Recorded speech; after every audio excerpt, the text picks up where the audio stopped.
उज्जवल भविष्य का यदि कोई सुनिश्चित आधार है तो वह एक ही है कि जन जन की भावनाओं को उत्कृष्ट, आदर्श और उत्तम बनाया जाए।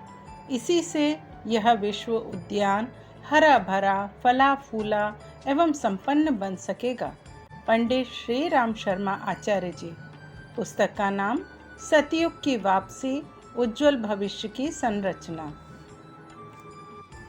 आज मानव बहुत तरक्की कर रहा है, अनेक सुख सुविधाएं जुटा ली गई हैं एवं बुद्धिवादी प्रगति भी हुई है, किंतु फिर भी प्रदूषण, युद्ध, खाद्य संकट, अपराध आदि समस्याएं बढ़ती जा रही हैं। अस्वस्थता, दुर्बलता जैसे दोष एवं चिंतन में विकृतियां बढ़ती जा रही हैं। हवा और पानी में विषाक्तता इस तेजी से बढ़ रही है कि उसे धीमी गति से सर्वभक्षी आत्महत्या का नाम दिया जा सकता है। प्रश्न एक ही है कि समाज परिकर में छाई विपन्नताओं से किस प्रकार छुटकारा पाया जाए। उज्जवल भविष्य की रचना के लिए क्या किया जाए? उत्तर है भाव संवेदनाओं का जागरण।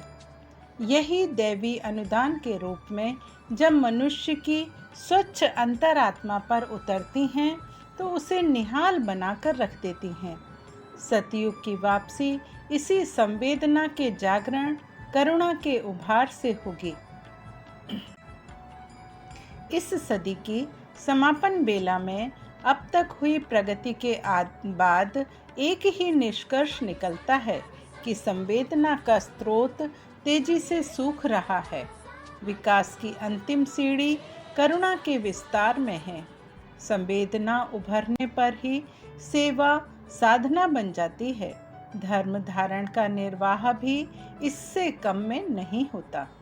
प्रस्तुत है एक 33 पृष्ठों की एक लघु पुस्तक, जिसमें सतयुग की वापसी और उज्जवल भविष्य की संरचना की एक झांकी आपके समक्ष पेश की गई है। पुस्तक के कुछ सद्वाक्य। पहला, देने की प्रवृत्ति वाले आत्माओं का जहाँ संगठन समन्वय होता रहता है, उसी क्षेत्र को स्वर्ग के नाम से संबोधित किया जाने लगता है। दूसरा, अंधकार से निपटने के लिए जब माचिस की एक तीली अपने को जलाने का साहस संजोकर प्रकट होती है, तो दीपक उस तीली के बुझने से पहले ही अपने को ज्योतिर्मय कर लेते हैं। तीसरा, संवेदना आत्मीयता के रूप में विकसित होती है। चौथा, जब मानवीय गरिमा की गहराई तक उतरने की स्थिति बन पड़े, तो फिर माता जैसा वात्सल्य हर आत्मा में उभर सकता है। पांचवा, पदार्थ संपदा की उपयोगिता और महत्ता कितनी ही बड़ी चढ़ी क्यों ना हो, पर यदि उसका दुरुपयोग चल पड़े तो अमृत भी विष बनकर रहता है। छठा, गीताकार ने सच ही कहा है, जब दुनिया सोती है तब योगी जागते हैं। पुस्तक के मुख्य बिंदु। लेने के देने क्यों पड़ रहे हैं? विभीषिका के पीछे झलकती यथार्थता।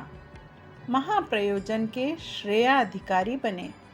समस्याओं की गहराई में उतरें। समग्र समाधान।